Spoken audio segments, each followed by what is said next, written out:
tal? Muy buenas noches, amigas y amigos. Bienvenidos a una nueva emisión de su programa Incorruptibles, con los periodistas que están atentos permanentemente a las actividades del presidente, cubriendo la fuente presidencial. Y bueno, pues es un día muy importante, porque un gran grupo de periodistas de los Incorruptibles pues tomó la mañanera por obviamente la capacidad de anticipación y el enorme esfuerzo que ha tomado este grupo de destacados periodistas que regularmente sufren el acoso y el ataque de otros medios de comunicación y de otros personajes, pues de los cuales ustedes ya tienen referencia. Evidentemente hay que destacar que el día de hoy en estas acciones fue muy destacada la presencia de los compañeros Hans Salazar, que fue el primero en hablar, de nuestro amigo el doctor Carlos Pozos, Lord Molécula, y desde luego de Paul Velázquez. Está aquí el compañero Carlos Pozos, quien abordó temas de la máxima importancia, como es el tema económico. El presidente tomó todo el tiempo suficiente para analizar junto con Carlos Pozos la situación, tener las réplicas suficientes y valorar la situación de la economía, el tema de las devaluaciones y la posible presentación de información estadística sobre la economía en otros países. Al mismo tiempo, cuestionó al primer mandatario de la nación si tenía información sobre la denuncia al video donde aparece su hermano con otro que era candidato a funcionario público para el sector salud, con este tema de un paquete de dinero utilizado, de acuerdo con el presidente, para eventos. Y en esta lógica, si existía o no ya una denuncia presentada por parte de Carlos Loret de Mola. Igualmente no dejó ahora sí que espacio para los chayoteros, se fue con todo nuestro querido Lord Molécula y abordó el tema del fin de la publicidad gubernamental y la reutilización de esos recursos para otras necesidades. Incluso también abordó el hecho de que los medios alternativos no tienen ningún apoyo. Mi querido Lord, pues es una gama de elementos de análisis que tú presentaste hoy. Antes que nada, Lord, ¿a qué hora llegaste hoy a la mañanera? Bueno, amigos incorruptibles, los saludo, te saludo Daniel, te saludo doctor Carlos Cabeza y a todos los que se están sumando pues a este programa. Efectivamente, hoy llegué a las 4 de la mañana y bueno, hoy fue un poquito más tarde porque el día de ayer el presidente pues nos había dado el uso de la voz, se hizo una relación de los compañeros que íbamos a preguntar y entonces pues yo me coordiné con unas compañeras, la compañera de Basta, Eli, y con Sheila, que también es de un medio impreso, y acordamos de llegar un poco más tarde porque ya ven que por lo general pues hay que llegar a medianoche, a las 12. Hoy Marco Olvera llegó a las 11 de la noche, ahí estacionó su vehículo y ahí se durmió un rato. Yo cuando llegué, él era el primer lugar y sí, te digo, efectivamente llegué a las 4 de la mañana para, de todos modos, tener lugar en primera fila, pero como te digo, ya estaba mi compañera de Basta y ella le tocó en primera fila y pues como yo sabía que pues había esa relación y yo había sido el segundo en la lista, pues era muy probable que me tocara a mí la palabra y lo cual sucedió el día de hoy. Pues, Lord, hemos señalado los temas que fueron temas de profundidad. ¿Cuánto tiempo trabajaste para hacer esta presentación con el presidente? La trabajé el sábado y domingo. Bueno, independientemente, estuve leyendo algunos libros, referente a la trayectoria del señor presidente, algunos otros libros de Julio Scheller, La terca realidad. Entonces, todos esos libros, y hay una publicación que se llama La carpeta púrpura, que pues me han dado algunos elementos, me dan ideas.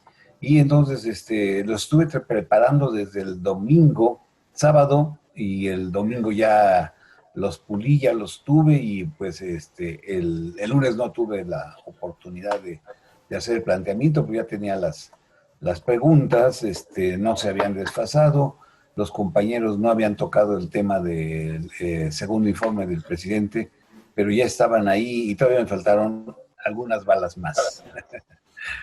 Evidentemente, Lord, tus preguntas apuntan desde luego al informe del presidente de la República. Antes de que abordemos los temas de lo que planteaste al presidente, ¿cómo estarías visualizando el desarrollo de este informe?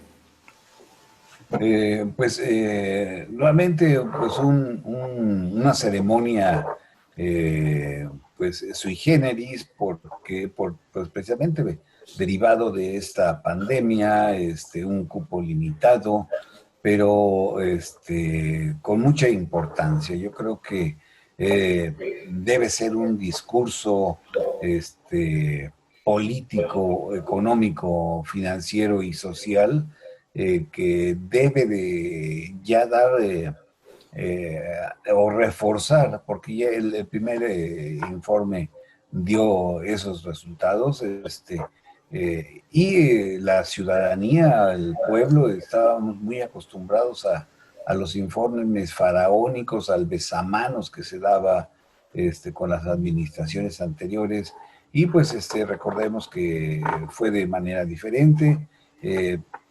Efectivamente lo va a enviar al Congreso de la Unión, pero el presidente va a hacer una pequeña ceremonia en el patio central, en donde habrá pocos invitados, no creo que exista prensa, porque pues, el espacio es muy reducido, además de la sana distancia. Será parte de su gabinete eh, el que lo acompañará, pero en el tema de los ejes centrales, pues tendrá que ser efectivamente el tema económico, porque pues ese es el motor de la economía de nuestro país, de eso dependemos, de eso depende tener los recursos económicos para poder afrontar la pandemia. Entonces, por eso fue parte de mi pregunta el día de hoy. Entonces yo espero un informe no muy extenso, no más de una hora. Entiendo que ahorita en esta gira que está haciendo en estos días, en el trayecto, en el vehículo, pues él va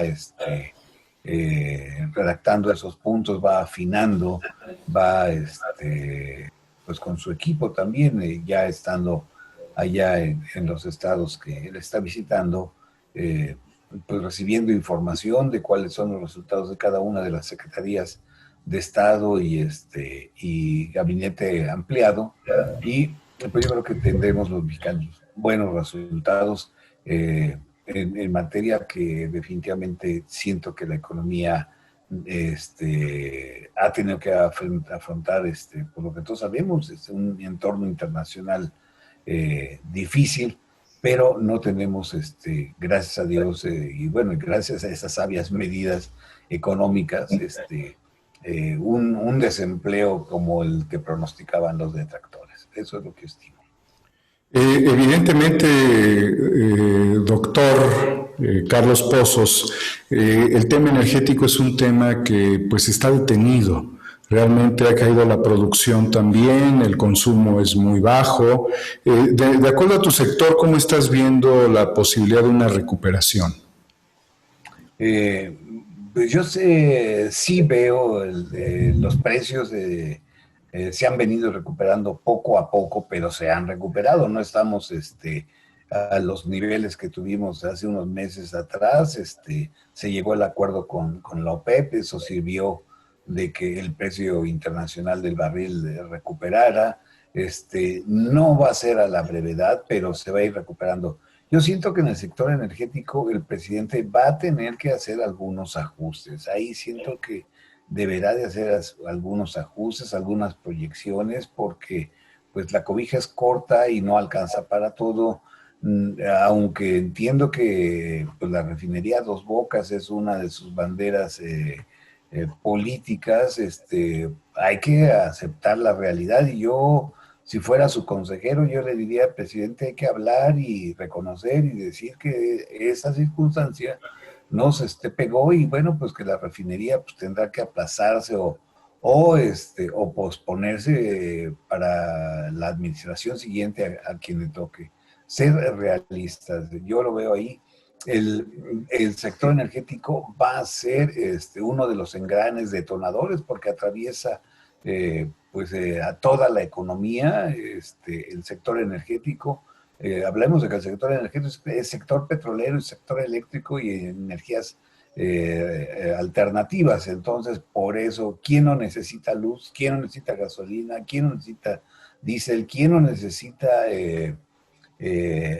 plástico, químicos, resinas? Y todo eso proviene del petróleo, todo eso proviene a través de la electricidad. Entonces, el sector energético es uno de los elementos fundamentales en nuestra economía, y por eso el presidente es que le da tanta prioridad.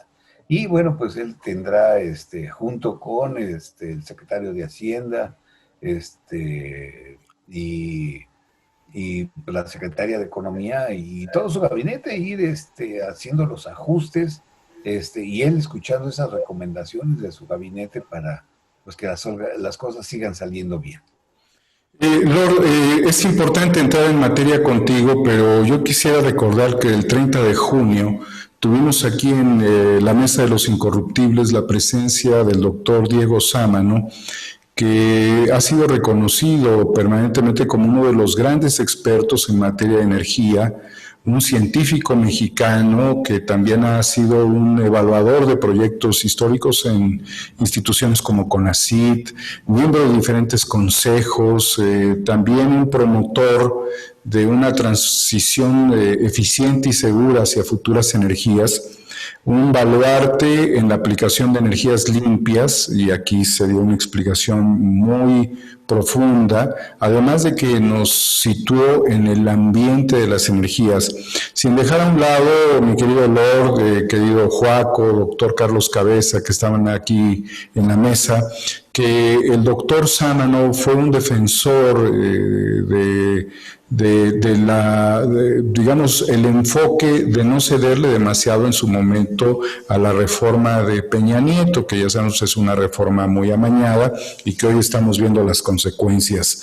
Muy arreglado todo este tema económico y demás. Entonces yo te comento esto porque desgraciadamente tuvimos la pérdida del doctor Sámano, quien falleció este fin de semana a consecuencia de un problema cerebrovascular que ocasionó desgraciadamente el fallecimiento del doctor Sámano. ¿Cómo lo recuerdas aquí en Incorruptibles? Pues la verdad es que sí me enteré de la noticia. Yo lo recuerdo como todo un experto, la verdad, una eminencia en la materia energética, todo un señor, la verdad. Y lo respeto, lo recuerdo con cariño, de su sapiencia, de su sencillez y de su gran conocimiento. Pues vaya toda mi solidaridad para su familia, para sus seres queridos, resignación, digo, es fácil decirlo, perder a un ser tan querido, y México pierde, la verdad, a un gran hombre, porque era conocedor total del sector energético, definitivamente. Una gran pérdida para nuestro país. Sí, una gran pérdida. Invitar a nuestra audiencia para que recupere el, programa del día 30 de junio, donde el doctor Sámano profundizó en muchísimos temas que ayudan a entender la situación desde la prehistoria, de la construcción de modelos de civilización a partir de la integración por la energía, eso que nos da calor, y que hoy desgraciadamente pues ya no está el doctor Sámano con nosotros. Enviamos un enorme reconocimiento a su familia por lo que él ha significado para el campo energético en México. Pues ahí queda esta situación. Y mi querido Lord, Lord, dándole, pues ahora sí que cuerda rápida, hablaste el tema de Loret de Mola. Parece que lo traes entre las muelas, doctor. Cuéntanos, doctor Carlos Pozos. No, Daniel, lo único que sucede es que, bueno, pues dándole seguimiento a las conferencias mañaneras, como todo reportero, pues recuerdo que el jueves de la semana pasada se tocó el tema de los videos que el colega de Mola dio a conocer en el Universal. Y bueno, pues el presidente dijo que debería este ciudadano pues presentar ante la Fiscalía General de la República y que le hacía una invitación a que presentara la denuncia. Entonces, pues han pasado ya varios días y pues como reportero solamente dándole seguimiento, porque pues un periódico norteamericano dice que él es un reportero de investigación y pues resulta que pues, otra colega, pues ella dice que no lo ve así, Dolia Esteves, dice que Loret no es un periodista de investigación, que más bien es un Lord Montajes. Es Lord Montajes, sí, sí, totalmente. Y entonces, pues yo le hago esa pregunta al presidente, diciéndole que si él sabrá si ya presentó el señor Mola ante la Fiscalía General de la República la denuncia correspondiente o si bien la autoridad ya lo requirió para que declare al respecto.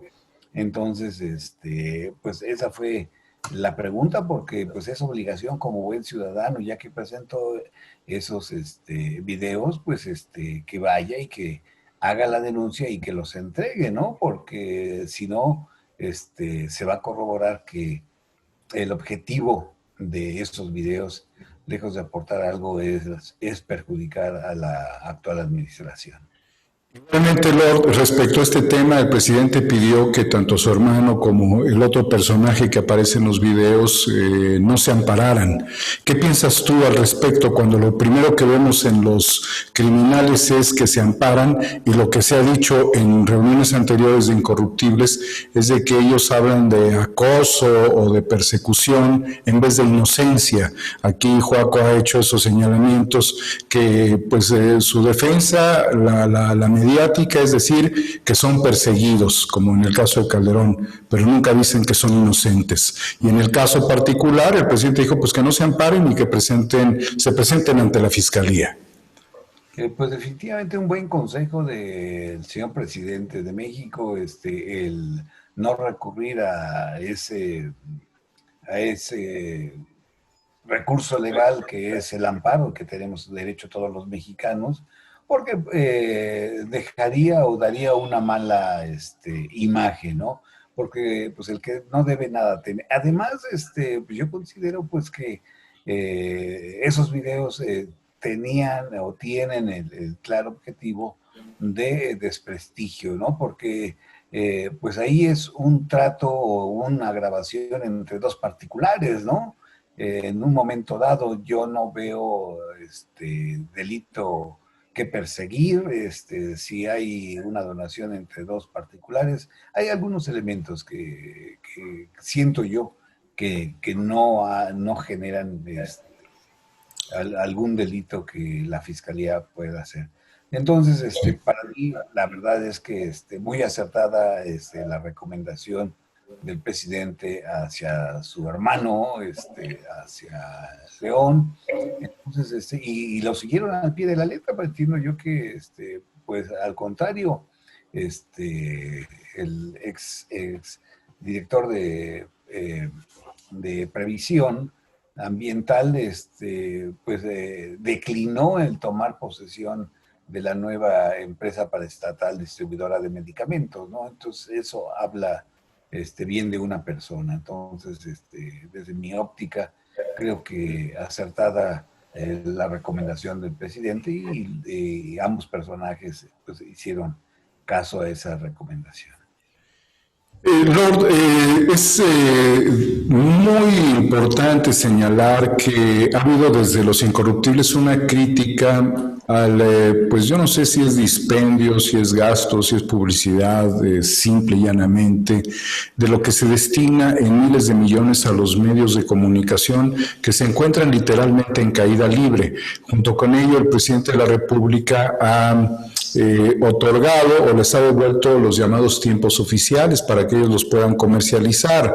Igualmente vemos que la gente ya no se quiere informar a través de los medios tradicionales y hay un efervecer de las redes sociales con distintos comunicadores, periodistas, analistas, youtubers, activistas, entre los cuales nos encontramos. ¿Cómo fue que planteaste esto al presidente y si realmente estás, digamos, convencido o aceptando la respuesta que él te dio respecto a cortarles el flujo de dinero a los medios tradicionales? La verdad que es una pregunta que he traído ahí y es un análisis que me he planteado con la maestría que estoy realizando en análisis político. Entonces, yo parto de que todas las empresas, los medios tradicionales son empresas antes que medios de comunicación, ¿no? Y pues en ese análisis, pues he visto, y como mucha gente lo ha visto, que estas empresas eh, abusaron de más que de vivir, de robar, de las tarrascadas que le daban a los gobiernos en materia de publicidad. Entonces, a raíz de esta nueva administración y que el presidente redujo la publicidad, pues qué bueno y lo festejo y lo aplaudo, pero sigo sintiendo yo que sigue habiendo una discrecionalidad en el reparto, no es parejo. Las cifras hablan, ahí están las cifras de la Secretaría de la Función Pública que pues muestran que de estos 3,000 millones de dólares, de pesos, perdón, que se destinan anualmente en esta administración, pues las principales medios que se lo llevan son las televisoras, Televisa, Azteca, Imagen, después la radio y después los periódicos. Entonces, la verdad es que yo le comenté al presidente pues, que no se me hacía justo que sucediera así porque los medios alternativos como nosotros, como muchos otros más, no hemos recibido un solo banner, un solo anuncio, una sola página de publicidad en un año, 8 meses que lleva esta administración. Entonces le dije, bueno, pues y después de que despotrica Héctor Aguilar Camín, diciendo que lo habían sancionado y que le habían hecho tantas cosas, pues yo digo que pues para evitar todo esto, pues mejor que desaparezca para todos la publicidad, ¿no? Y eso nos hará más libres, más independientes, y eso hará que la iniciativa privada, las audiencias, pues quieran contribuir con tu medio y te elegirán por tus contenidos, por tus buenos artículos de fondo, por tus investigaciones, y eso te hará acreedor de publicidad, que de eso vivimos muchos medios, ¿no? Entonces fue tan sencilla y yo la verdad me siento muy pues orgulloso, me siento muy bien que el presidente haya aceptado y dijo que se iba a estudiar, pero pues también dijo que naciera de nosotros una propuesta pues de llegar a un acuerdo en este sentido, ¿no? Oye, Lord, pero si no llegamos a un acuerdo de las sillas, de un ingreso a Palacio Nacional ordenado, ¿tú crees que se puede llegar a un acuerdo para darle equidad y consistencia a los medios tradicionales respecto a los medios convencionales? Yo lo veo muy difícil. ¿Tú qué piensas? Sí, no, efectivamente somos un país donde los medios no nos hemos caracterizado por la unión, ni por la fraternidad, ni por la solidaridad, ¿no? Al contrario, nos hemos caracterizado por un gran canibalismo entre los mismos medios. Dice un refrán que perro no come perro. Eso se decía en las administraciones anteriores, cuando nace que Excelsior acusa al Universal en primera plana, y de ahí nace esa frase de que perro no come perro.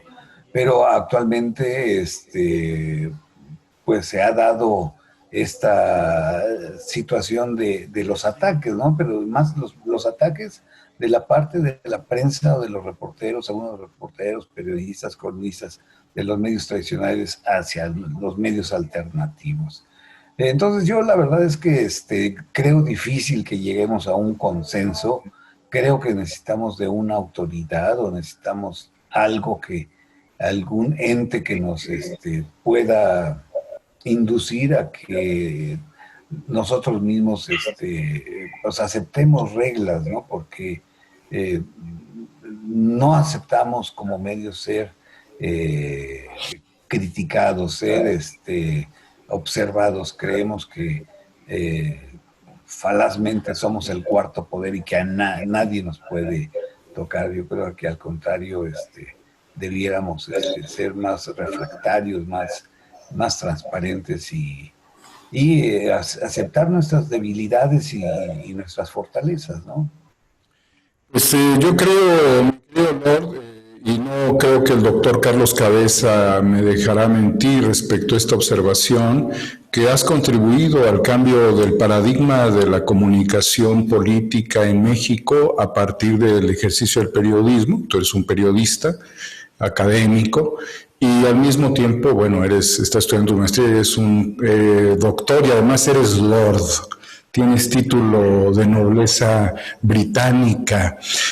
Doctor Carlos Cabeza, pues es un momento muy importante porque también el presidente en las conferencias mañaneras, que es el centro del análisis del debate político nacional, porque el presidente no nada más maneja o presenta sus líneas, sino que también hace debate con periodistas, como pues lo hemos visto insólitamente dentro de la política mundial, ha planteado, yo creo que ya se habrá cansado, tú nos pudieras orientar mejor, querido doctor Cabeza, respecto al juicio a los expresidentes. Es una situación que yo recuerdo, Toño Ruiz planteó en su momento, yo también lo he planteado en otro momento y después creo que ya se ha generalizado. Y si uno busca juicio a los expresidentes en YouTube, se va a encontrar que hay una gran cantidad de videos en donde el presidente habla del tema. Es decir, no hemos dejado los medios alternativos de presionar en ese sentido. Con todo ello, doctor Cabeza, pues el presidente establece cuáles serían las posibilidades de conseguir un juicio por la vía popular, a través de la solicitud para que se abra esto dentro de fechas el próximo año, pero que tendría que ser entre el 1 y el 15 de septiembre, cuando la ciudadanía haga esta solicitud para consulta. Luego también establece el presidente la posibilidad de que sean 2/3 partes de la Cámara de Diputados, cosa que naturalmente se pudiera lograr, y él se reserva la última carta, aduciendo de manera reiterada que él no buscaría venganza. Pero pues existen 3 vías. ¿Cuál es tu reflexión, doctor Cabeza? Porque se habla de enjuiciar a los presidentes vivos, excepto a Luis Echeverría, que por cierto hoy mencionó este nombre, el doctor Carlos Pozos. Doctor Carlos Pozos, nada más como reflexión, es un personaje que no ha muerto. Es un personaje vinculado con la masacre estudiantil de 1968 en el gobierno de Díaz Ordaz, cuando él era secretario de Gobernación. Es un personaje vinculado con la CIA. Es un personaje que pues hizo algunas cosas curiosas y diríamos desde la izquierda positivas, como promover que una salida ante la crisis de Chile en 1973, trayendo a la esposa de Salvador Allende. Antes bien, la presencia de Allende en México dando discursos en universidades, pero al mismo tiempo, pues es uno de los personajes más señalados por esa masacre estudiantil. Tú lo mencionaste hoy, y es el presidente más viejo, vivo que tenemos. Brevemente una reflexión, doctor Pozos. Extrañamente las coincidencias. Hoy es el día de los Luis, no sabía yo, hoy es el día de los Luises, y efectivamente hoy le dije al presidente, a una semana de su segundo informe presidencial, quiero recordarle, porque los mexicanos tenemos la mayor parte de una memoria corta, y quiero recordarle que el 1 de septiembre de 1976, hace 44 años, en su sexto y último informe de Luis Echeverría Álvarez, devaluó nuestra moneda, que mantenía una estabilidad desde 1954 de una relación de 12.50 pesos por dólar norteamericano. Y para mí es uno de los elementos fundamentales que contribuyen al inicio de la debacle económica de nuestro país. Entonces, la verdad es que coincidencias, hoy, día de los Luises, todos muy honorables, excepto algunos, como de este personaje que estamos hablando, y la verdad es que yo sí quise recordar, porque para mí es muy importante de que nuestra moneda haya perdido, y nadie dijo nada en ese momento. Nunca vi un gran reportaje, nunca vi una crítica de esos medios tradicionales a una devaluación tan estrepitosa que se dio en su momento y que nos hizo tan vulnerables económicamente. Sí, muchas gracias por esta importante reflexión de las mañanas. Doctor Cabeza, los medios de comunicación que hoy señala siguen recibiendo apoyo financiero por parte de la presidencia para la publicidad. Son los mismos medios del 68, cambiaron algunos personajes, pero son los herederos también de esas mismas voces que se dedicaban a encubrir las patrañas, la corrupción, la persecución y desde luego también las masacres, como fue la del 68. Personajes, habló hoy el presidente de Daniel Cosío Villegas, que para muchos habrá sido un émulo cuando eran estudiantes, pero en la práctica parece que se olvidaron que fueron alumnos de Daniel Cosío Villegas, y otros, como lo ha mencionado también el doctor Carlos Pozos, como el teacher, pues fueron alumnos de Zabludovsky, que también contribuyó a este encubrimiento. Pero bueno, las reflexiones son muy amplias. ¿Cómo analizas todo esto del juicio a los expresidentes a partir de que se habla de Salinas, ya no se habla de Luis Echeverría y de los subsecuentes, querido doctor Carlos Cabeza? Sí, mira, con mucho gusto, Daniel. Muy buenas noches a toda la audiencia que nos hace el favor de vernos. Muy buenas noches a todos los compañeros. Una felicitación al doctor Carlos Pozos, Lord Molécula, por su recorrido tan interesante, tan bien fundamentado, que nos hizo en este momento, de su muy buena, como siempre, participación en la mañanera. No quisiera yo dejar de comentar algunas cuestiones en este sentido, dada la riqueza de la intervención que nos hace ver. Son varios puntos. Para empezar, el tema económico. Pues bien sabemos que la inversión extranjera directa no cayó, tuvo un pequeño, para efectos prácticos, la comunidad internacional en materia de inversión extranjera directa sigue creyendo en México, por supuesto, también en materia de inversión financiera en la cartera. Hay una amplia presencia de muchos miles de millones de dólares que consolidan el comportamiento del tipo de cambio, que solamente ha caído alrededor de un 8%. Resalta también el hecho de las remesas, que se han incrementado en un 10%. La recaudación, el impuesto sobre la renta tuvo un crecimiento pequeño, pero un crecimiento, no se cayó como en otras economías. En materia del IVA. El IVA también se mantuvo, la recaudación no cayó, el empleo ya llevamos cerca de 60,000 empleos generados en este mes de agosto. Hablamos ya, lo señalaba don Carlos, en materia de precio de barril, $40 ya es algo aceptable. Esto ha sido posible gracias a los programas sociales, la recuperación o el poder tener viabilidad de sortear, de paliar los efectos negativos de la crisis sanitaria, de la crisis económica, ha tenido un hecho fundamental los programas sociales como el de la tercera edad, el de los niños discapacitados, de las becas, de los jóvenes construyendo el futuro, del mismo Sembrando Vida. Asimismo, en materia de petróleo, en materia de infraestructura, tiene programado el presidente un programa de infraestructura muy ambicioso, muy centrado en el sector energético, pero no nada más ahí, como el New Deal que hizo salir de la crisis del 29 al 36 de la Gran Depresión a Estados Unidos, una semejanza, un programa de infraestructura tipo economía mixta. Ahí los detractores que hablan de un comunismo, pues ¿cómo va a ser, hombre? ¡Qué barbaridad! No voy a ahondar en todos estos detractores tremendos y nefastos, porque no es el tema ahorita.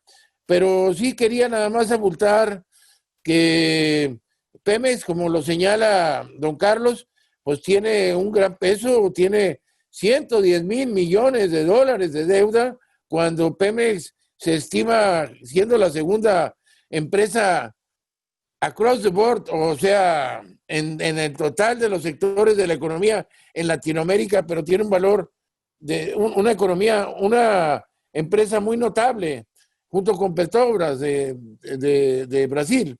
Se pelean año con año el primer lugar. Mucho tiempo ha sido Pemex, pero Pemex tiene un valor de 80,000 millones. Entonces, es una escasa, ha bajado, últimamente bajó, como lo telegrafía en su comentario de un replanteamiento de lo energético, bajó 1.7 millones de barriles a 1.7. La producción, pues es la caída del precio que se dio. Ahora, quedan aquí como para la recuperación y todo. Bueno, aparte de los 4 millones de los créditos.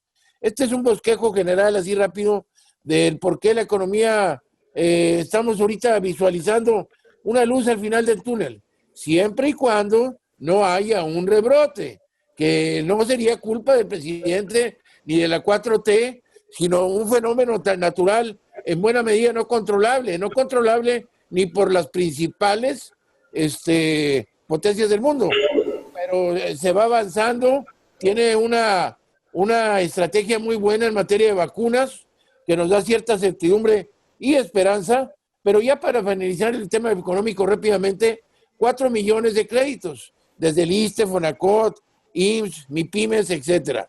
La tarea aquí que queda pendiente para llevar a cabo, pues el programa de infraestructura, la incorporación de las MIPYMES, el apuntalar el acuerdo de libre comercio México, Estados Unidos, Canadá, también el acuerdo transpacífico, 11 de los 11 países, y el acuerdo de libre comercio con Europa, y un acuerdo de transición con China.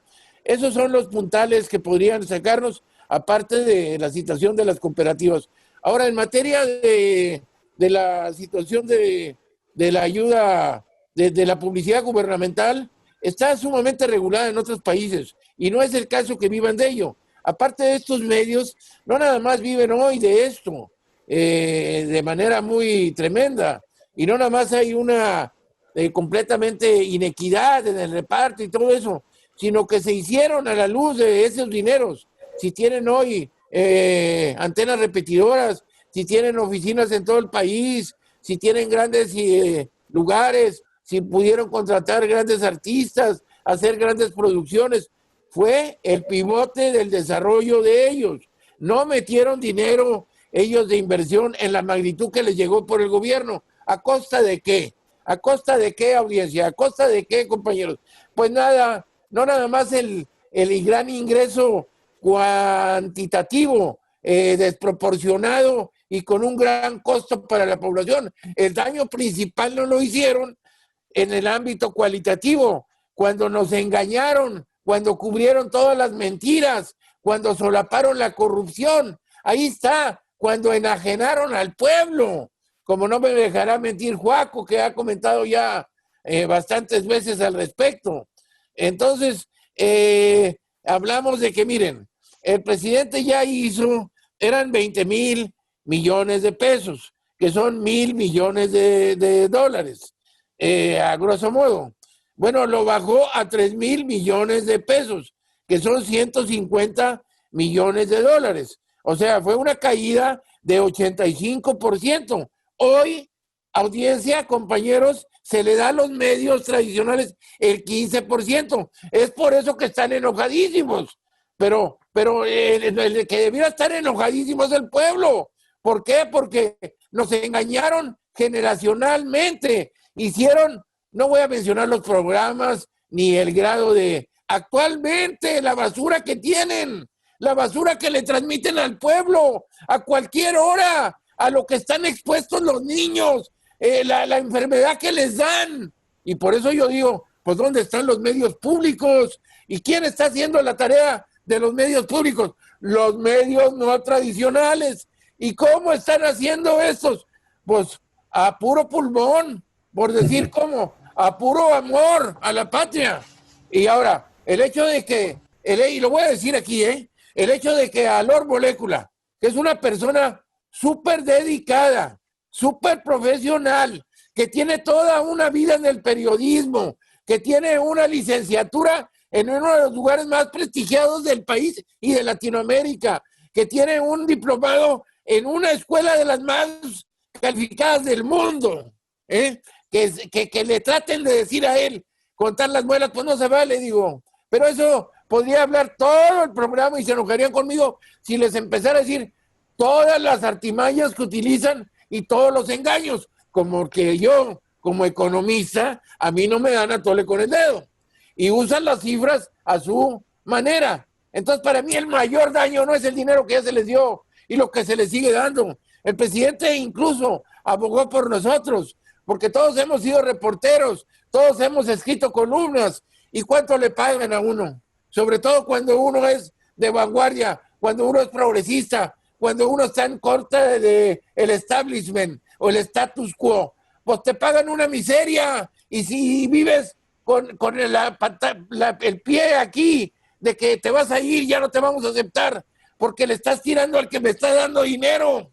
Entonces, esa es la realidad que vivimos, poniéndole un poquito los puntos a las is y las rayas a las tes, aprovechando la oportunidad que me dan.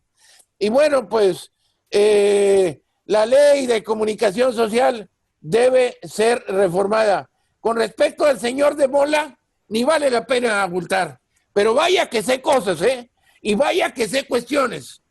Cuando un señor, bueno, ya ni para qué me meto en Honduras, pero... Échale, porque vas bien. ¿Para qué te frenamos? No, mira, pero es muy inhumano, es una traición a la patria.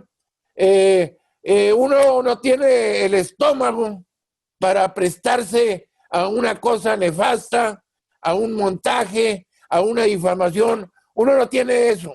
Nosotros somos de espíritu noble, nosotros amamos a nuestra patria, nosotros no venimos de la sociedad, del privilegio, nosotros venimos del esfuerzo, nosotros no traemos la camiseta de un grupito de pirurris, nosotros traemos la camiseta del pueblo y bien puesta y a mucho honor. Entonces a mí sí me da mucho coraje que, por ejemplo, al maestro, porque para mí es un maestro, el señor Carlos Pozos, que se le difame, que se le diga, ¿y cómo ha aguantado el hombre? ¿Cómo ha aguantado? De veras, mi respeto, quisiera un poquito de esa calidad humana. Y bueno, pues creo que es más o menos, abulté los temas obviando al señor de Mola, porque ya de plano, y mejor ni le escarbo ahí. Gracias. Es fantástico. Fantástico, querido Carlos Cabeza. Cuando tú, Carlos, haces una reflexión sobre los medios, bueno, Joaco también es un comunicólogo, él puede profundizar en este tema, de cómo se construyeron los medios de comunicación, pues hay que dejar claro que los medios privados en México, en muchas ocasiones, como en el caso de Telesistema Mexicano, surge de un acuerdo de concesiones respaldado por el presidente Miguel Alemán, que le da pues todo este pase automático a estos medios de comunicación modernos que después vivieron un amaciato con el poder político. Cuando señalas cómo ellos fueron haciendo estas contrataciones, cómo fueron manipulando, cómo obtenían beneficios, es lo mismo prácticamente si analizáramos el tema, por poner el ejemplo de etileno 21.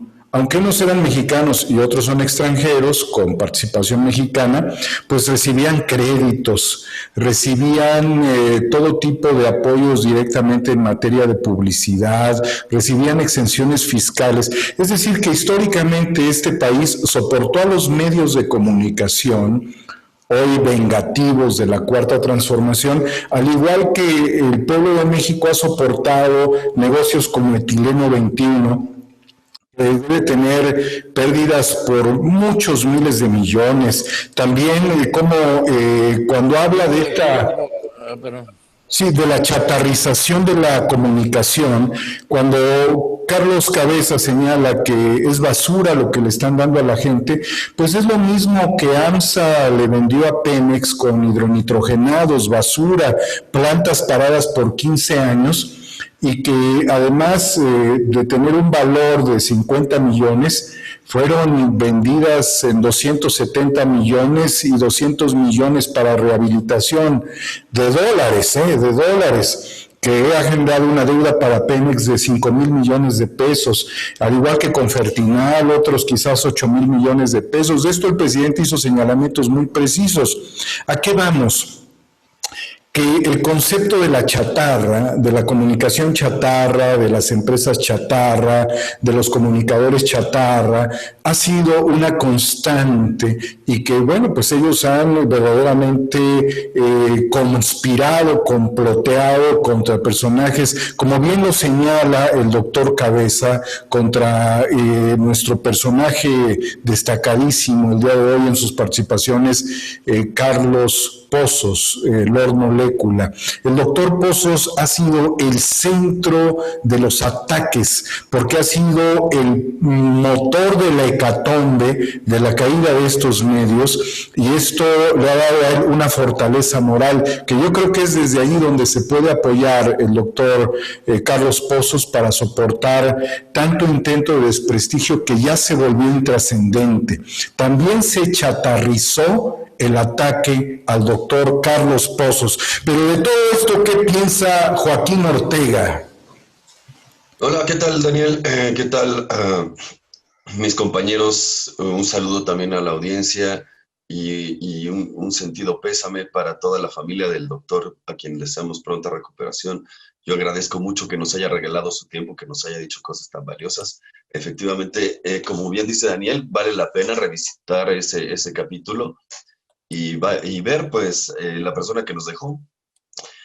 Pero bueno, hablando de los medios de comunicación, pues efectivamente los medios de comunicación en México, como buena lumpenburguesía y como buena tiranía de partido único, en realidad han sido una suerte de organismo paraestatal. En la práctica han vivido del gobierno y para el gobierno. Cuando el Tigre Azcárraga decía que somos soldados del presidente, lo decía con toda convicción, no nada más en deseo, sino en hecho. Esto era un hecho consumado y lo sigue siendo. Vamos a ver, Televisa Mexicana sale de los empresarios Azcárraga se dedicaban al pulque antes de todo esto. Después llegó la concesión de la televisión y empezaron a matar la industria del pulque en favor de la industria cervecera, de la que también son dueños, o lo fueron durante mucho tiempo. Los contenidos en ese momento, en los principios del cine de oro mexicano y de la televisión mexicana, eran también unos contenidos increíblemente autoritarios. Era la famosa apología de la pobreza, e incluso las canciones de Pedro Infante traían en la propia lírica este mensaje orgulloso de vivir en el barrio más humilde, alejado de la falsa sociedad. En ese entonces, las aspiraciones económicas eran vistas como una ambición, eran un pecado.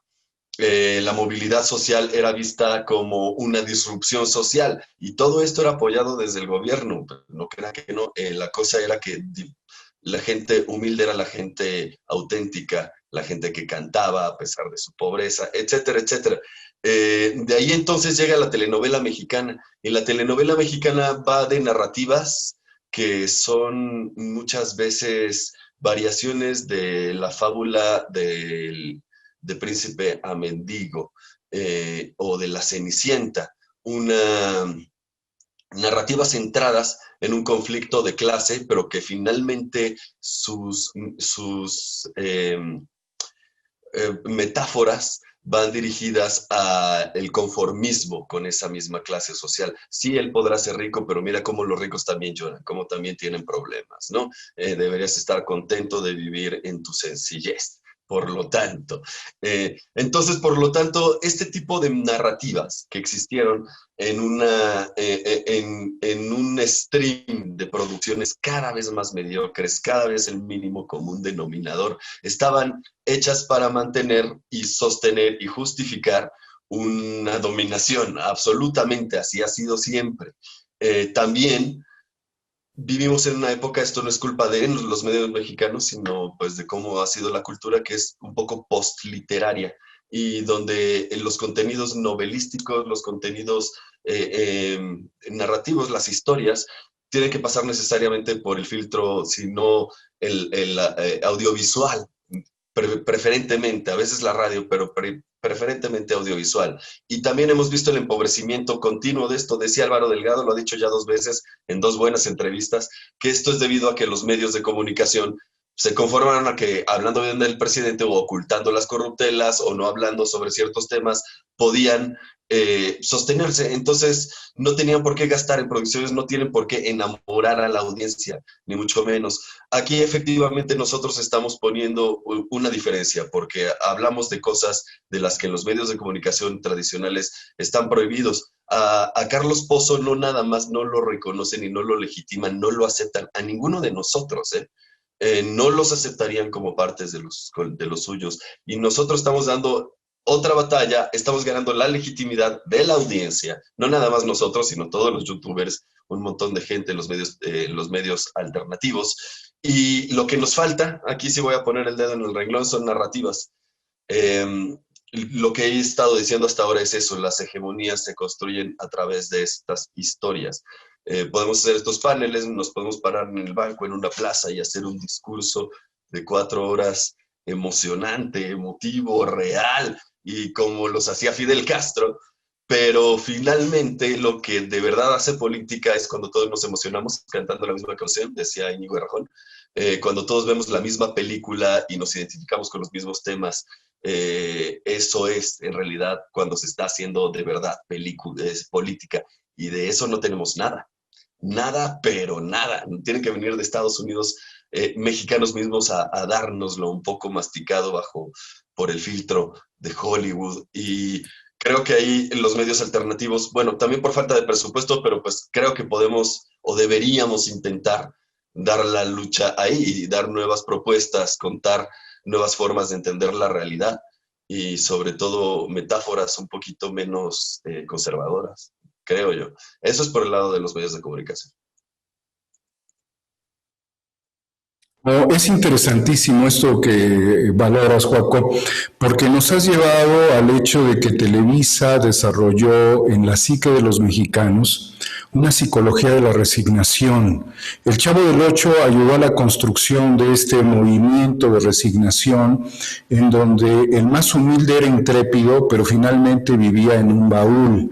La disfuncionalidad integrada del Chavo del Ocho, ninguno de ellos tiene una familia funcional, todos son disfuncionales, pero funcionan en la disfuncionalidad, y este país fue llevado prácticamente a la disfuncionalidad, a la aceptación aceptación de pues esconderse, a la aceptación de negociar por detrás, a la aceptación de que había un poder hegemónico y a la aceptación de que todos a fin de cuentas, sin importar la edad, se podían burlar de la autoridad, del maestro, como también han tratado de ejemplificar en ese enfoque del Chavo del Ocho, supuestamente la presencia de los periodistas de la mañanera. Esta psicología de la resignación desarrolló el culto por la torta de jamón propia del PRI, de los grandes mítines y de las acciones del PRI de control y de sometimiento, y finalmente también nos puso en un enfoque de cierto patriarcado, que hoy muchas organizaciones lo ubican, lo relacionan con la forma de soportar su propio destino. Realmente es muy importante la reflexión que has hecho, Joaco, sobre los medios de comunicación, pero ¿no será, queridos compañeros, que lo que le está faltando a la cuarta transformación sería en esta revolución de las conciencias una vanguardia cultural? ¿Qué piensas de ello, Joaco? Porque hablar de contenidos, pues se pueden generar contenidos, pero el problema es cómo estos contenidos contribuyen a formar una vanguardia.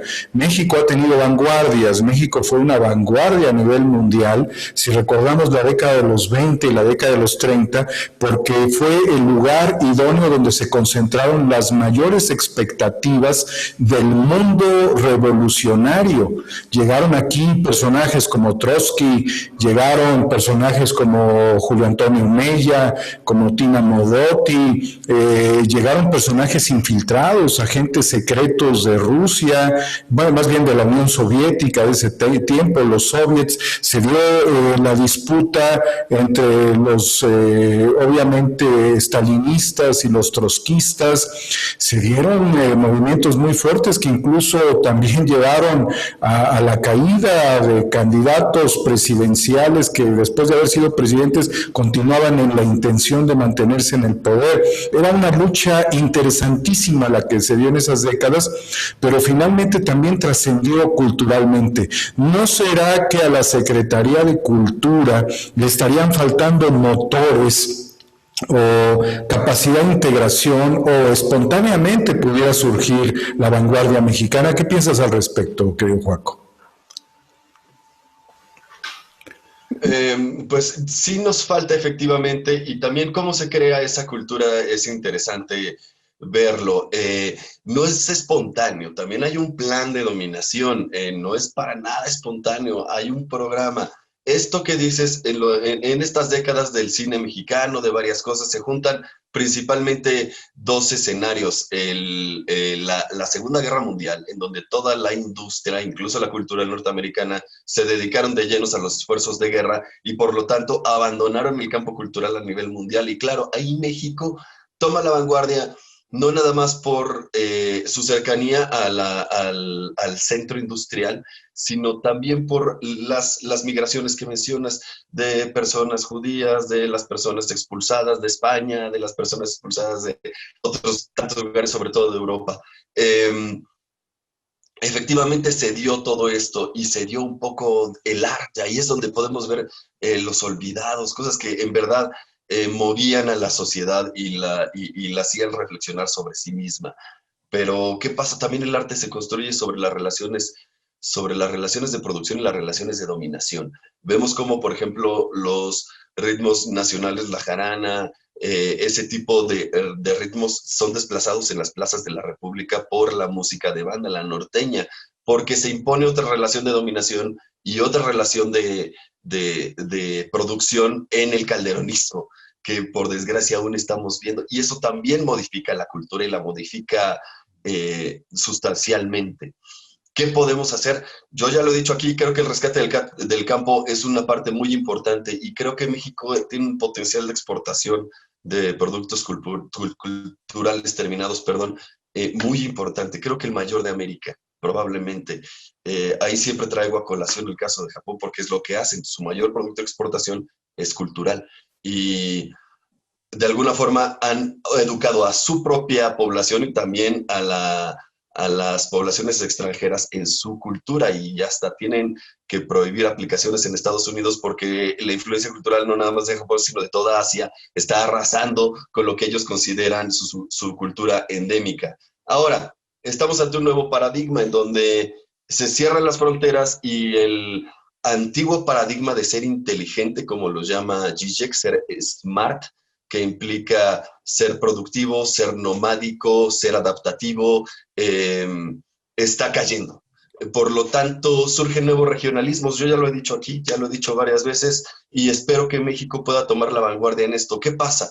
La cuarta transformación, de alguna forma, tiene que justificar todo el dinero que aún se le está entregando a los medios para sostener la fuente de trabajo y sostener la industria entera, mandándoles clases de tercero de primaria, etcétera, lo cual está bien. En principio, o sea, entiendo cuál es la idea, entiendo cuál es el impulso, creo que es una medida un poquito desesperada, o sea, es un poquito emergente. Ojalá sea permanente, pero tiene que adecuarse. La televisión siempre ha tenido la obligación legal de educar, informar y entretener. Esos son las tres misiones de las comunicaciones masivas. Y habían abdicado ya a todas ellas, a todas. Se habían dedicado a desinformar y a hacer propaganda, básicamente. Entonces, que el gobierno los obliga de alguna forma a educar, pues no está mal. Pero creo que es insuficiente, creo que aún usa el modelo, pues el que existe, del que pueden echar mano. Ellos son los que tienen todo el alcance, nosotros no. No lo tiene tampoco la Secretaría de Educación, no lo tiene ni siquiera la Comisión Federal de Electricidad. En realidad hay pocas cosas que tengan el alcance que tiene la Televisión Nacional. Entonces echan mano de ella. Yo creo que faltan hacer nuevos espacios públicos y privados, y si se pudiera un híbrido mejor. Faltan más talentos que están en Estados Unidos, que están desempleados, que están en la maquila del cine. Y creo que debemos integrar sobre todo escuelas de creadores, gente que pueda contar narrativas perfectamente coherentes y que apunten hacia una nueva realidad y que nos saquen del sopor, no nada más como dices del conformismo, también del agandalle, porque en el neoliberalismo sí cambiaron algunas narrativas que nos venían desde afuera, ya no desde aquí. Eran otras personas las que controlaban nuestra narrativa, gente de afuera. Pero bueno, espero que eso cambie pronto. Si no, pues le vamos a echar ganas para que suceda, la verdad. Claro que sí, yo espero ver a Lord en las pantallas grandes, en Cinépolis o en Cinemex próximamente, con su gran talento, porque es un inspirador. Queridos amigos, yo nada más quiero comentar brevemente unos temas de la agenda que son importantes también para contribuir a la reflexión periodística. Nuevas órdenes de aprehensión, Lord, contra el Billy Álvarez, contra su hijo, Robin Álvarez, y contra otros socios cooperativistas por un desvío de más de 2.200 millones de pesos que fueron transferidos a fideicomisos que estarían ya prácticamente disueltos porque era una corrupción enorme en donde el patrimonio social se desarticula, sin consenso pasa a estos modelos que debieran ser nobles, pero fueron nada más para la tranza. Se repartían cerca de 100 millones de pesos mensuales de utilidades, entre ellos un abogado de apellido Junquera, de la ilustre Colegio de Abogados de México, y en fin, pues todo esto es verdaderamente una decrepitud dentro del modelo social. Han intentado los aliados del Billy restablecer un orden falso a partir de un movimiento supuestamente democrático, pero no se trata más que la defensa de esos mismos intereses. Estas nuevas órdenes de aprehensión se sumarían con otras.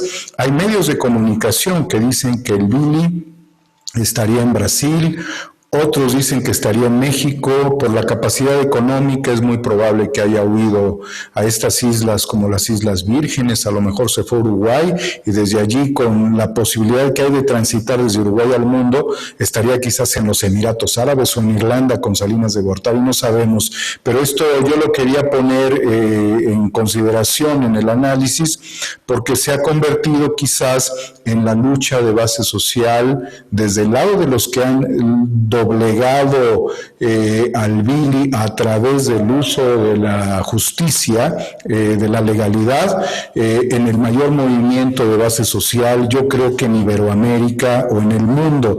No tengo conocimiento, no tengo referencia de que haya surgido o de que haya habido en los últimos 20 años un movimiento de base laboral y también dentro de la economía social equiparable.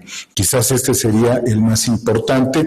Y bueno, pues un juez dictamina que sería ilegal esta asamblea que todavía siguen promoviendo como un intento por darse contra la pared después de que el personaje al que ellos finalmente defienden y a los personajes a los que defienden estarían prófugos de la justicia. ¿Cómo cierras esta noche, querido Lord, para que ya podamos descansar? Tú que vas mañana también, o no sé, a la conferencia. ¿Cómo cierras, querido Lord? Mil gracias, Daniel.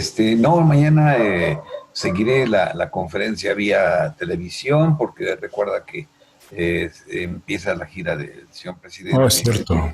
Entonces, bueno, yo concluiría que definitivamente la transformación de esta administración, pues se ve clara, llega por fortuna a hacer justicia a esta cooperativa Cruz Azul y nos demuestra una vez más que la administración de la 4T no está al servicio de los intereses empresariales de esa oligarquía dorada.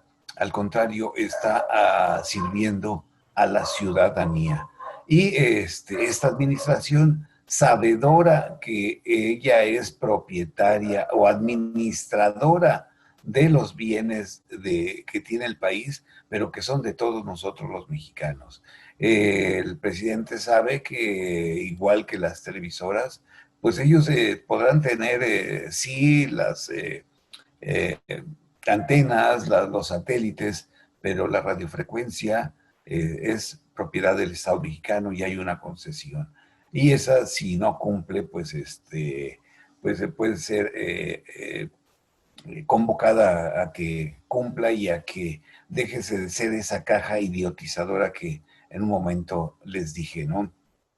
Y un elemento fundamental para que, como dice Joaco, se dé con nuevos contenidos, se dé una televisión, un cine, una música no sosa que aporte, que no nos genere esos estereotipos del Chavo, de Pedro Infante, que cambiemos todo ello, es a través de que el gobierno no sea el patrocinador de esas empresas privadas. Lo que le dije hoy al presidente, que se acabe ese subsidio de papá gobierno a esas empresas que se hicieron, como dice Joaco, paraestatales del gobierno mexicano. Entonces yo creo que es parte de la solución. El presidente lo está entendiendo, ha ido cortando poco a poco.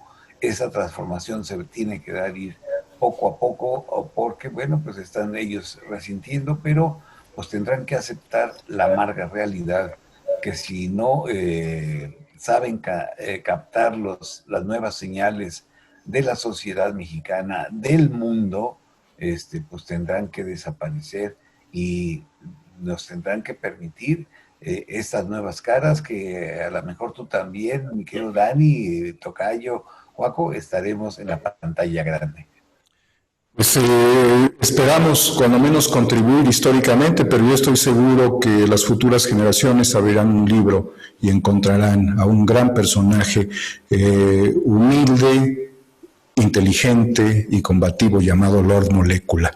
Con esto, querido Lord, te agradecemos tu presencia en Los Incorruptibles. Yo me despido, muy buenas noches y gracias a la audiencia por preferirnos, y los dejo en buenas manos, colegas. Me tengo que retirar y pues hasta la próxima. Gracias, querido Lord. Pues muy bien, los análisis que llevamos, yo creo que aquí el chat está muy activo, tenemos pendiente de entregar unos libros, también, bueno, nada más requeremos unas direcciones. También, doctor Cabeza, pues ha sido muy interesante la integración con la audiencia. Estos ejercicios de fin de semana han contribuido para establecer un vínculo necesario con la gente, así como el presidente lo hace con nosotros y con otros periodistas, ya que estará en Coahuila, en Durango, en Torreón, en Coahuila, Durango, en La Laguna específicamente también, estará en Nuevo León, estará en Reynosa, estará en Tamaulipas, en Reynosa, que se ha vuelto un lugar muy complicado recientemente por este ataque del ejército y que pondría en entredicho algún tema de derechos humanos después del rapto de unos jóvenes en una camioneta. Pero bueno, hay muchos temas importantes dentro de la agenda del presidente y desde luego va a estar en tu estado, que aunque bueno, tú eres un hombre de muchos recorridos, doctor Cabeza. ¿Cómo cierras el día de hoy tu participación? Bueno, yo sí quiero resaltar, y pues tendré que ser recurrente, ni hablar, tendré que ser recurrente. La situación que enfrentamos no está el horno para bollos. La situación que enfrentamos a nivel planeta es una situación muy tremenda. Ya lo sabemos, pero aquí a lo que nos compete directamente es México. ¿Cómo quedará después de la pandemia el empleo en México? ¿Cuánto tiempo tardará en reponerse?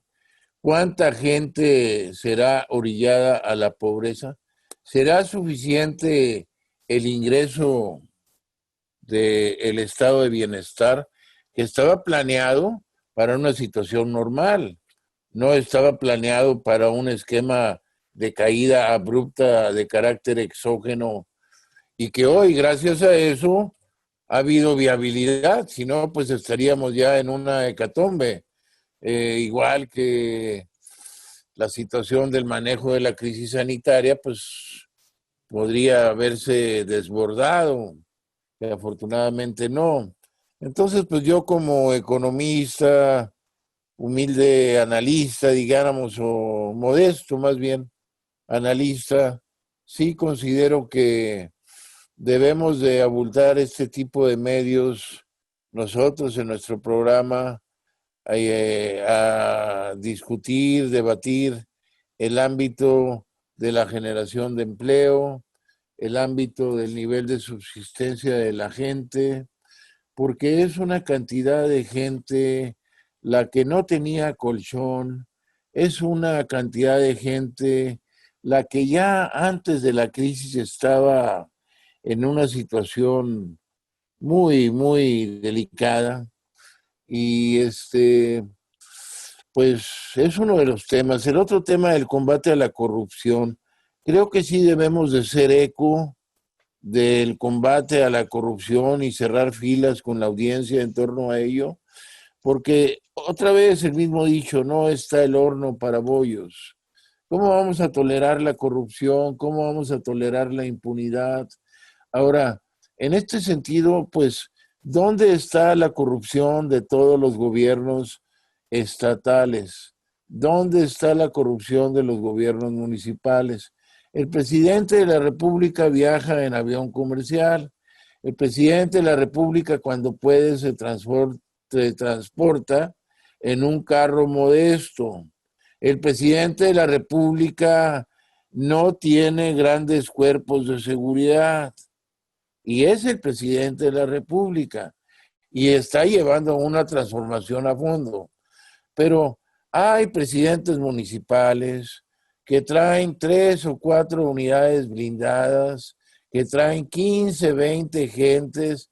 Hay gobernadores que traen 30, 40 gentes armadas con los mejores sueldos, 3, 4 carros, 5, 6 carros de escolta, que tienen en nómina a toda la familia, que tienen un dispendio absoluto, que hasta las secretarias en las oficinas piden comida al mediodía no a una fonda de la esquina ni a un puesto de banqueta, sino al mejor restaurante de la localidad.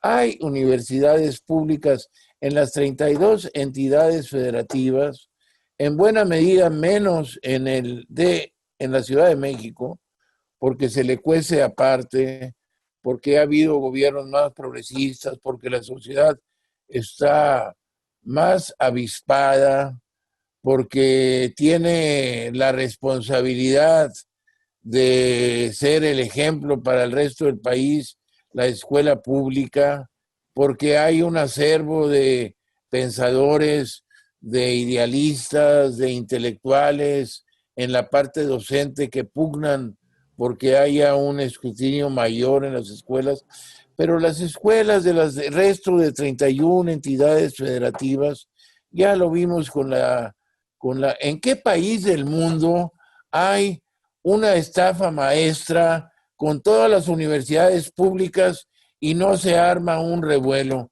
¿En qué país del mundo se roban el dinero de las universidades? ¿En qué país del mundo hay grupos que protegen a los funcionarios dentro de las universidades sin ser estudiantes, los famosos porros? ¿En qué país del mundo los muchachos de las universidades se prestan de ser paleros del establishment, del status quo, de los partidos que hegemónicamente han gobernado este país por casi un siglo? ¿En qué país del mundo hay un grupo hegemónico que ha hecho la hegemonía a nivel planeta? Es una combinación de burócratas, de políticos y de empresarios, mientras más de la mitad del pueblo de México está inmerso en la pobreza y una tercera parte en la pobreza alimentaria. Esas son las reflexiones de fondo que a mí me gustaría que se tocaran mucho, y por lo tanto con eso es la aportación de esta última ronda del programa. Muchas gracias, querido doctor Cabeza. Evidentemente también nosotros nos cuestionamos personalmente si estamos haciendo las aportaciones que el país necesita. Particularmente creo que sí. Pudiéramos todavía seguir combatiendo porque eso es importante. ¿Cómo cierras hoy, querido Joaquín Ortega? Pues bueno, a mí me gustaría hacer una reflexión sobre la guerra de videos y el asunto del combate a la corrupción en México, porque me preguntaron eso el viernes en Hispan TV, también la razón por la que falté al programa, así que me gustaría compartirles la reflexión que sí les di a ellos. Me preguntaron si había sido una granada en la mano del presidente López Obrador, el video de su hermano Pío recibiendo algún sobre. Yo creo que no. Creo que, para empezar, creo que la guerra de videos es una buena señal.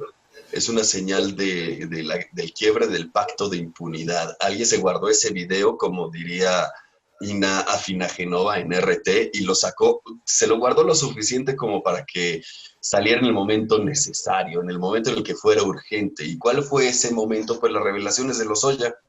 Claro, todos estos videos están enmarcados en lo extrajudicial, ninguno es parte de un proceso, lo cual también es sospechoso. De todos modos, la imagen del presidente López Obrador parece de teflón, por lo menos internamente no parece haberle quitado ni una sola pluma al gallo, o eso digo basado en la encuesta que hace poco dio a conocer Ciro Gómez Leiva, que por cierto parece que le dolió en el alma. Es un quiebre del pacto de impunidad. Estábamos acostumbrados a que nunca iban para atrás en contra de nadie. ¿Qué más hay? Yo creo que se trata no de desacreditar la lucha no desacreditar a López Obrador en sí mismo, sino desacreditar la lucha contra la corrupción. Esta idea de que todos son igual o todos somos igual de corruptos me parece que además se enmarca en una ideología muy postmoderna, en una ideología en donde todo vale gorro, nada importa, todo el mundo es igual, no hay ningún futuro previsible y cualquier tipo de búsqueda de justicia es una utopía peligrosa.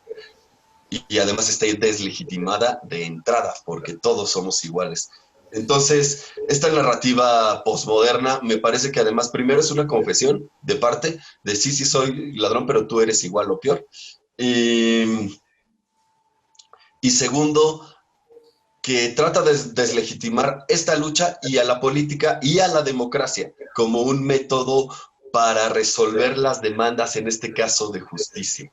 Es peligroso. ¿Por qué? Porque la última vez que pasó esto en América Latina nos entregaron a Bolsonaro, ¿me explico? Esto mismo pasó en Brasil, desacreditaron a Dilma Rousseff, la obligaron a dimitir y lo que llegó fue la antipolítica, llegó Jair Bolsonaro. Esto no siempre todos los procesos. Lo que dijo Edgardo Buscaglia en la entrevista con Ernesto Ledesma, una excelentísima entrevista, es que esto ya lo ha visto antes. Lo mismo pasó en Colombia, lo mismo pasó en Italia. Esta guerra de videos y de declaraciones de uno y del otro lado es señal de que un sistema político acaba de entrar en fase de maxi proceso. Entonces, creo que vamos para allá. Creo que tiene razón el doctor Buscaglia. Aún no se ve el maxi proceso en el horizonte, pero la fase, digamos, antropológica, política, se está dando ya. Es muy buena señal y espero que se profundice y vamos para allá, con todo. Joaco, ¿y no estaría el INE la próxima semana dándole el registro al primer partido neofascista en México? Puede ser al primer partido neofascista y al primer narcopartido, abiertamente un narcopartido en México. Puede ser, es la colita de lo que venimos. Cuando dije que la música banda y la narcocultura había desplazado a la música jarocha nada más en el puerto de Veracruz, también en la política, también en los negocios, también en los medios. Recordemos que Televisa le hizo campaña musical a los dos hijos de Enrique Plancarte, el líder de los Caballeros Templarios. Entonces, sí puede suceder que el INE les dé el registro. Recordemos que ya es delito grave esto del fraude electoral. Entonces, si se atreven, tendría que ser por la vía ilegal y hay de ellos con que se descubra, porque eso podría abrir la puerta para descalabrar por fin a la casta dorada del INE, que como ya dije en otros programas, no está en el INE, en realidad está en la UNAM, pero de que hay que abrir el instituto que ha demostrado ser no nada más oneroso, sino además contraproducente para la democracia, que consistentemente le ha dado el triunfo al que más trampa hizo, pues espero que, ojalá y se atrevan, como diría Harry el Sucio, dame una razón. ¿Consideras, Joaco, que las acciones contra la UNAM, estas acciones violentas que se dieron antes de la pandemia, corresponden a todo esto que estás comentando, de cómo estos grupos han venido acaparando al modelo educativo? Creo que el gran intento por tomar el modelo educativo fue por parte de Claudio X González y hubo muertos. Cuando me preguntan en Twitter de qué se trata la lucha de clases, se trata de eso, de lo que pasó en Nochistlán. Se trata de una clase contra otra, tratando de destruirla por el control de un medio que además está ligado al gobierno. La mayor ofensiva neoliberal fue durante la época de Calderón y de Peña Nieto, esto no queda duda. Creo que los grupos de poder, por ejemplo, el del UNAM no es un grupo clientelar, es un grupo académico de personas bien, de gente que además muestra sus títulos de entrada y se legitima de esta forma. También es mucho dentro del argot neoliberal. Thomas Hank habla de esto en su libro Listen Liberal, la clase liberal y la clase creativa, ¿no? La clase académica y sus cotos de poder, no nada más en las instituciones académicas, sino como también ha denunciado Gibran Ramírez en el INE, por ejemplo, en energía, como estaba Carlos Elizondo, y otros lugares grandes académicos del Colmex, del UNAM, etcétera, etcétera, que en realidad son los vehículos del proyecto neoliberal. Sí, esto sucedió y también tenemos que poner manos para sacarlos de ahí, porque se han constituido en castas, son verdaderos príncipes.